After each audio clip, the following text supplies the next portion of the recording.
you know that animal protein can cause cancer, and that dairy is horrible for you unless you're drinking whole milk because, whatever BS they'll say.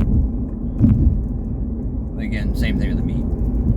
People, I'm guarantee you've heard someone fear-mongering and telling you that steak is bad, that 2% milk is bad, that whole milk is bad, that raw milk is bad, that fish, chicken, all that stuff's bad. Fear-mongering is so rampant in any industry, but most definitely in the freaking health and fitness industry. People want to fear-monger and miss the whole freaking point. So, we're going to talk about some basic truths about nutrition during this. So, that will kind of keep you a good guidelines in going the right direction and try to avoid this nonsense BS out there. Because it's hard to find good information. Because again, anybody can go on the internet and claim that they're an expert and claim that they know what they're talking about, just like I'm sitting right here or driving right now, telling you that I'm whatever. They can claim all their expertise. There's definitely some guidelines of finding out when there's just BS and when somebody's being for real or actually knows it, and again, somebody could be spitting BS and not even realize they're spitting BS. My goal is to prevent myself from doing any of that. We'll get to that. We'll get to all those things. We also got to get some simple truths of the nutrition and fitness industry to kind of give you some guidance. So let's start with some truths. First off, because you're going to be like, well, you're up here videoing, I guess I'll stay doing this for, if you haven't watched any of my other stuff or looked at the channel, I've been in the fitness industry and not consistently in this amount of time, but altogether been working over 10 plus years, been personal trainer, strength and conditioning coach, certified nutritionist, all these kinds of things, and been doing this for a while. Worked with student athletes to the average Joe, military people, college students, whole 9 yards. So definitely have seen a lot, been around a lot, experienced different things, and have made a lot of mistakes. So, let's talk about some of these truths. Number one, in nutrition, truth. We'll tell you, focus on eating. Again, this is generalized, so if you're getting ready for a competition, ignore this first one. Focus on eating primarily 80% of your diet dedicated to being on point. 20% have that grace. So 80% on point, 20% grace. When you factor in a grace factor, you are going to have a so much better chance of being consistent, of being without falling off the wagon and messing up and beating yourself up. And that's honestly the big point, is to not beat yourself up. You don't have to be perfect. You don't have to go for, okay, I'm starting this diet, I want to lose weight, blah, blah, blah, whatever the goal is.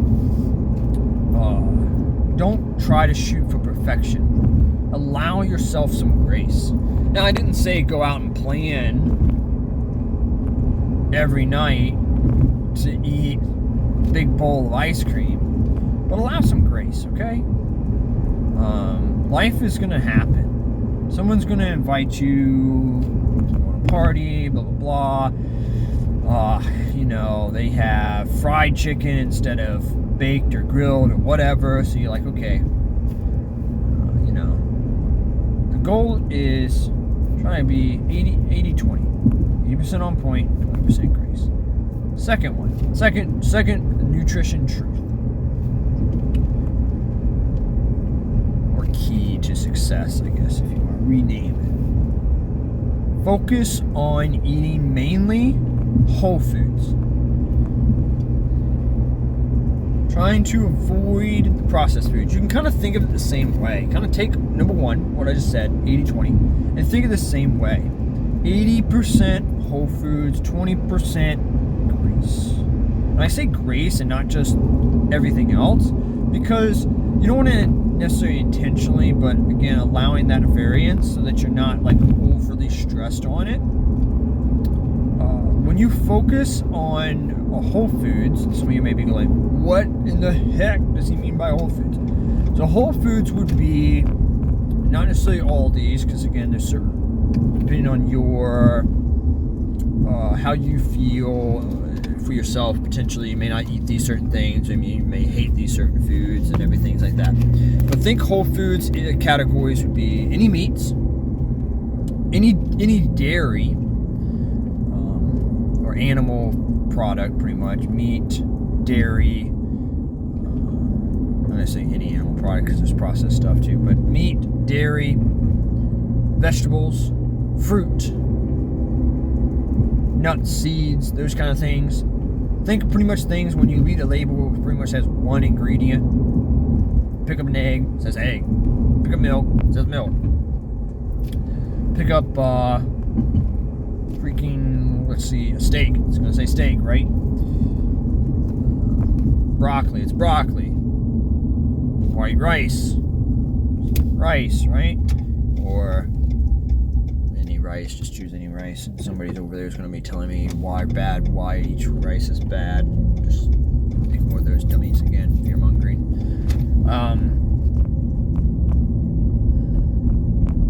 Oh, and by the way, I most definitely will say something offensive to somebody. One, I don't really care. Speak truth. Two, I'm high functioning. I have high functioning autism. So yeah, if I unintentionally offend you, sorry. If I intentionally offend you, you'll know it, because like I just said, if there's somebody in the comments telling you that white rice that I said was wrong and that it starts fear mongering on certain things, they're stupid and ignore them. Don't even respond to their comment, because I'm not. I don't really give a shit. But don't respond to them. Don't even try to defend me. I really don't need you to defend it. So that's two. My random tangent two. So number three. The third one, which you want to focus on, is eating a high protein diet. Now, reality is it's not really a high protein diet. It's just kind of the amount of protein that you really need just to really get by nowadays. Someone will tell me, oh, the essential amount is actually way lower than what he said. Yeah, to survive. To thrive is what I'm about to say. So, the goal would be to get to between 0.7 grams per pound of lean mass to 1.2 grams. I'm going to say that again because I just messed my freaking words up. 0.7 grams to 1.2 grams per pound of lean body weight. Lean body weight. Now, see shadows. Part 2 of this video obviously is being done in the shadows. So we're on number 3. We're talking about amount of protein per day. Obviously, the range, that specific range, is all well and good, but with working with clients, yeah, do the math. Not fun, right? So easiest way of doing it is just go ahead and just make it simple. 1 gram per pound of lean mass. When you do 1 gram per pound of lean mass, it kind of makes it a little bit easier mathematically. You're probably going like lean mass, how do I figure out how much lean mass do I have? As noted in another video, You could obviously go get tested, find out your fat mass, find out how much lean mass you have. You go do any of the DEXA scan. Is one way. I mean, if you want, you can do electrical impedance, like with these the scales, or one of those things like that. So that could be a way. But if you're like, I don't know if I can afford that or do that or whatever, you can always kind of guesstimate based on how much you can kind of go underneath. You can just take your what typically would be a good idea is kind of take that 0.7 and times it by your current body weight. Unless you're like so overweight, it can work pretty well. But with clients, what I tend to see, and only with majority of people, is going to be the same situation. Because like I said, most of the clients I've trained is going to be everyday people. And working with a trainer or a nutritionist would definitely be more ideal to help you out specifically. But kind of track. That's the first thing, is track your protein amount, track your calories, and find out where you're at, so then you know where to go. That kind of leads me to number 4, which is track. If you track, you'll be able to kind of gauge what you're currently eating, and then kind of find out, okay, am I maintaining weight, am I losing weight, am I gaining weight? You'll kind of get a baseline. Okay, is this my maintenance? And then you can decide from there. If you're trying to lose weight, you can adapt. If you're gaining weight, you can adapt. And then that way you have something, a matrix to go off of, something you can go off of because you've been tracking. You're just shooting in the dark, kind of like you're seeing me right now. You're seeing shadows. You're shooting in the dark if you don't do any of that. So with that being said, boom, there you go. Track. And then with the protein, specifically, is it can be hard to get to that 1 gram per pound of lean mass. So slowly build up, because most people are going to be undershooting. So that's with that. So you got, let's recap real quick. So we want to go into how to see fallacies or someone who's trying to be misleading.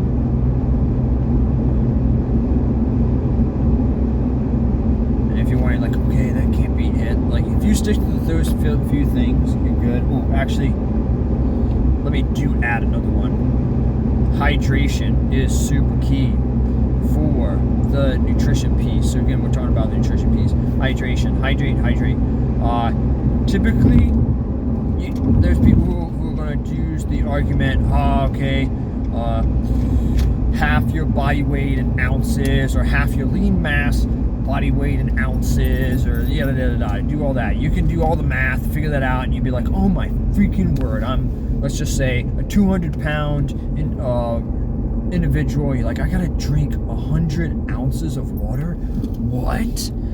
That can be crazy, especially if you're somebody who doesn't really hydrate very much or very well. So you're like, oh my freaking word, that's a lot. The easier way is just take a gallon of water to half a gallon. So if you go half a gallon, it's really easy to start your starting point, because then you're at 32 ounces of water. That's a good starting point. Get yourself actually starting to get hydrated. There's a lot of people just simply are not hydrating enough, and we're talking water, of course, not diuretic drinks like coffee, tea, caffeinated tea, different tea, most teas. We're talking or sodas, things like that. We're talking about water intake. For the most part, so 32 ounces, if you can master that, move up, try to do, majority of people, you can do pretty much up to a gallon, unless of course you're, if you want to do the math, figure out, so if you're less than 120 pounds, or at 120 pounds and less, then of course the gallon is already at that halfway point, or potentially more, so you can always reduce it. And that's a good starting point. Go from there, to be honest. Go from there. You can kind of get a good gauge. Of course, every individual is going to have a different amount. Oh, I reach over, I'm trying to take care of this real quick. Every day is going to be potentially a different amount based on, of course, your factors of how much you're in the sun, how just how active you are, things like that. So you do have several factors that can make a difference. So there's like your 5 big truths or big factor keys to kind of getting you starting with your nutrition doing well. Move from that, let's get into how to make sure you're not listening to BS from somebody, or how to shield through the BS. So let's get to that. One way to know if someone is BSing you or going off like crazy on a nutrition thing, or honestly any health thing, is if they fearmonger. Light time. If they fearmonger on a specific thing, or a specific food, or a specific exercise, or a specific item. Now, I'm going to use my own self as an example, because BSing on something does not necessarily mean that person is full of BS.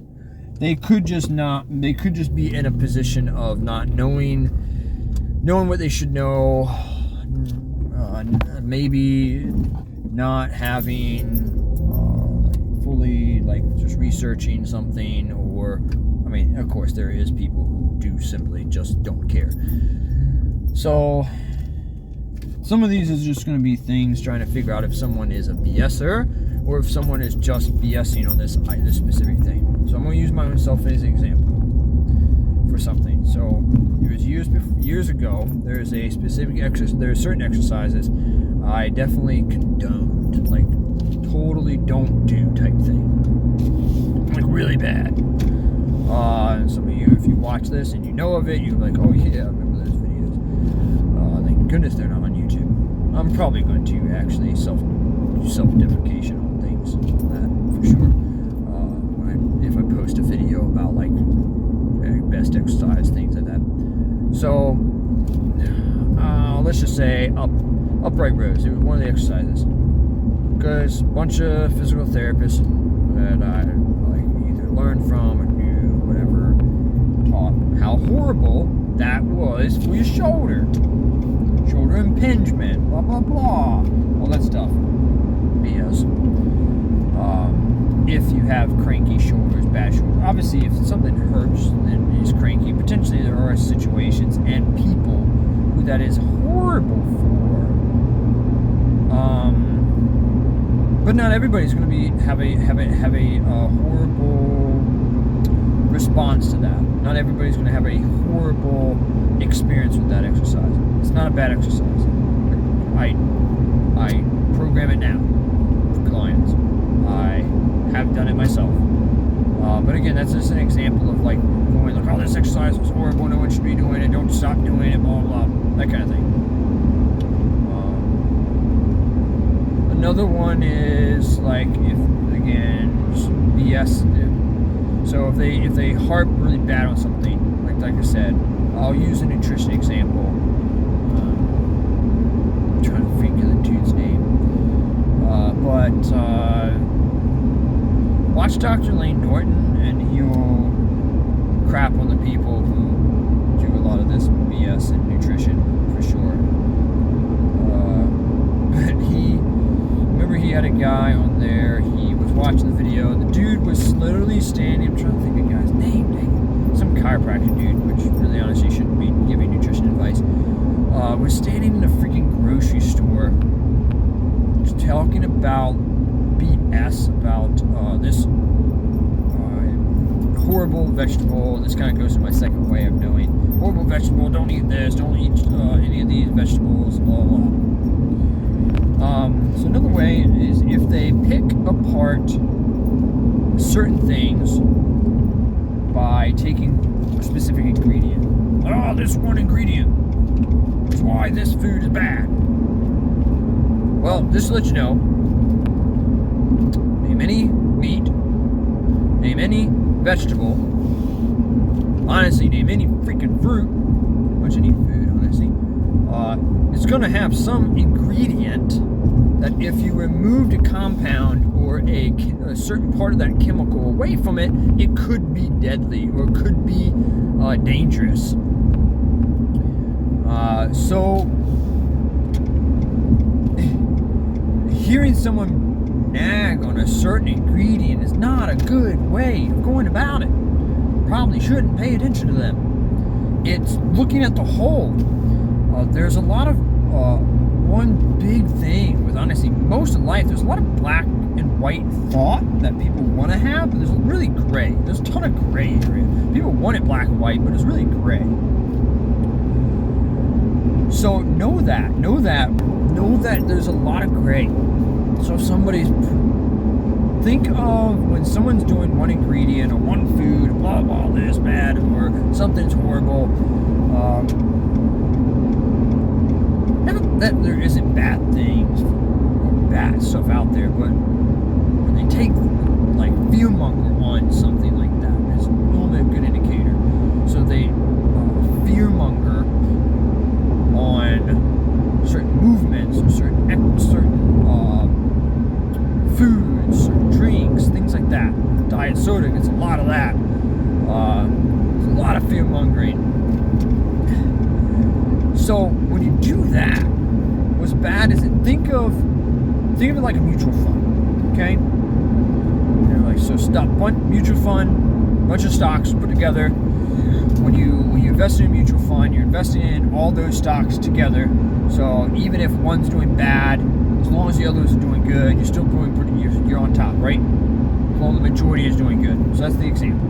So let's take that one ingredient kind of thought process, and that's just like someone looking at a mutual fund and saying, I'm not going to invest in that. You shouldn't invest in that because you see that one stock or those two stocks out of those 10, those two are doing horrible. It's tanking. What about the other 8? Well, they're doing good, so I could still invest. No, it's bad. It's the same idea. You'd come out on top if you invested in that mutual fund. Any financial person who is worth their stuff is going to tell you that mutual fund is still good to invest in. Don't ask me for mutual fund advice. It's a nutrition show. Health show. So, that's an example. So knowing BS is, again, fear-mongering on an ingredient. Fear-mongering on a certain one thing. Like, just going on and on about that one thing. Another way is speaking in, like, majority of the time, if not always, speaking in absolutes. I remember, I'm going to, again, you butcher the quote probably. I remember hearing this. I think it was Dr. Lanoid who said this too. Honestly, if you're not following Dr. Lanoid, you probably should. Good sound. He's actually the guy who taught my nutrition course. Sound advice. So, and I've definitely seen this quote. I'm going to butcher it probably, but I've definitely seen this quote be true. I've seen it in my own experience as I've grown.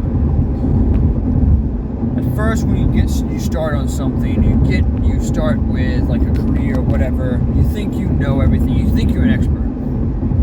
You're not. You also typically speak in a lot more like absolutes. It's another way of knowing if they're really young in something. So it's not necessarily always knowing an indicator of BS. It could be just they're new. As you learn more and as you develop and become the expert, you tend to speak in things that make you sound like you don't have a clue what you're talking about. When you start saying probably, possibly, maybe, it depends. I say that a lot to clients, actually. I'm not calling myself an expert, but I do say it depends a lot. Speaking, it depends, not depends, not talking about bladder issues. Sorry for those who have to wear Depends.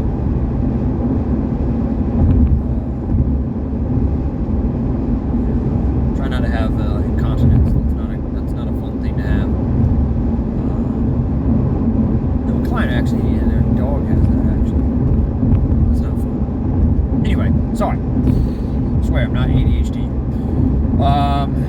So yeah, so you got, this is fun. Not proving that I'm not ADHD, I'm getting sidetracked. So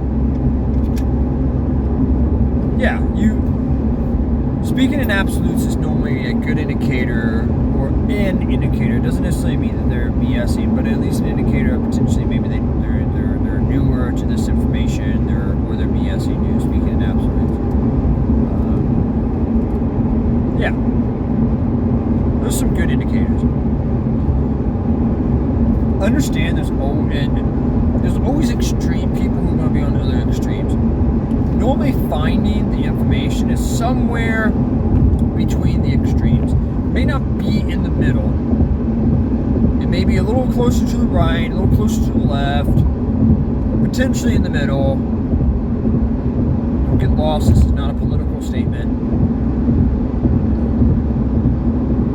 So I'm not going to tell you who I'm voting for, unless you ask me about deadlifts. Well, deadlifts are good. So, yeah, I think that should be really helpful for most of you to kind of help guide. And like I said, I want to drop a few names of people that you want to specifically, if you're like, okay, who are people who aren't going to BS me? One, I hope I'm one of those people who isn't going to BS you. I'm going to try to continue to speak as truthful as I can, and if I, like, years from now, learn something that potentially changes, or find something, because science is constantly evolving, we're constantly learning new things, studies are constantly being done, and it takes years to accumulate this data and learn these things. So bear with the sciences, bear with us as we try to navigate these newfound things. But there's still normally these truths that remain, like I said earlier. Whole foods. So sticking to whole foods as close as you can. Prioritizing that protein amount. Being able to focus on, like I said, that hydration, tracking, those kind of things. Those remain. And I'll try to, if I say something, I'll like recant or say, like, hey, I used to think this is a little bit more information or whatever. This may sound crazy that I'm also endorsing other people, because that may mean you're just going to go watch them. But hey, so helpful information. Here you go. If you're looking for nutrition information, you're on YouTube, Instagram, whatever your like is. Dr. Lane Norton, like I said earlier, is really good information. If you're trying to find him, look up BioLane, B-I-O, Lane, L-A-Y-N-E. Another, if you're looking for some specifically on fitness, like exercise, really good one is Renaissance Periodization, or just put in RP, probably RP.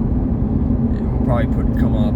If you're like, hey, I want a podcast that's way longer than yours, really good information. They do have short videos too, don't worry.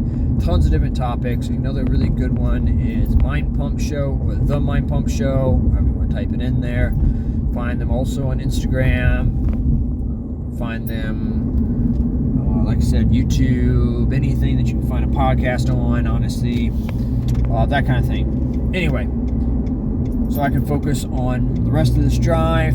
You can stop seeing parts of my face and barely any light, which now that I'm going through light. Yeah. Till next time.